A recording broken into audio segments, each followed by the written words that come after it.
जय महाराष्ट्र सर्वांना. तर परत एकदा स्वागत आहे माझ्या एका नवीन मिनी व्लॉगमध्ये. तर खूप पाऊस पडत होता त्यामुळे आम्ही गेलो पाणी बघायला. आधी आम्ही गेलो आमच्या स्टॉपवरच्या नदीवर. ती सुद्धा खूप भरली होती. पावसाचा आनंद घेत आम्ही पोचलो कुंद फाट्यावर. तिथला सुद्धा छोटा पूल पूर्ण भरून गेला होता. शेतं वगैरे सगळी भरलेली. पावसात बाहेर फिरण्याची मज्जाच एक वेगळी असते. त्यानंतर आम्ही गेलो उचाटच्या नदीवर. ती सुद्धा पूर्ण भरलेली होती. छोटा पूल तर पूर्ण बुडून गेला होता आणि मोठ्या पुलाला सुद्धा पाणी लागलं होतं. पुलाच्या त्या साईडला तर डायरेक्ट रस्त्यावर पाणी आलं होतं. या बघा लाटा कशा डायरेक्ट रस्त्यावर येतात. तर खूप लोक आलेली पाणी बघायला, त्यातलेच आम्ही पण. उचाटची नदी बघून आम्ही चाललो होतो दिघाशीला. इकडूनचा व्ह्यू बघू शकता तुम्ही, किती भारी दिसतोय. असे छोटे छोटे वॉटरफॉल आहेत. त्यानंतर आम्ही गेलो वडापाव खायला, कारण पाऊस आणि वडापाव हा कॉम्बिनेशन खूपच सुंदर आहे. मग आलो आम्ही एका स्पॉटवर.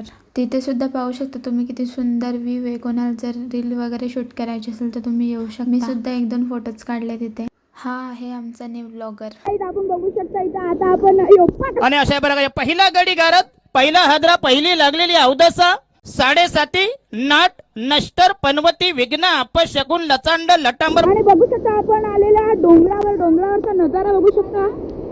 आणि ही आमची ब्लॉगर मीन्स माझा पाय खसताना आम्ही चाललेलो आता घरी. त्यानंतर आम्ही गेलो आमच्या गावाच्या पुढे एक छोटंसं पूल आहे.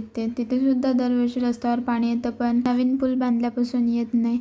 व्लॉग आवडला असेल तर लाईक शेअर सबस्क्राईब करा आणि तुम्ही सुद्धा पावसाचा आनंद घेत फिरायला जा, पण सेफली. Bye bye.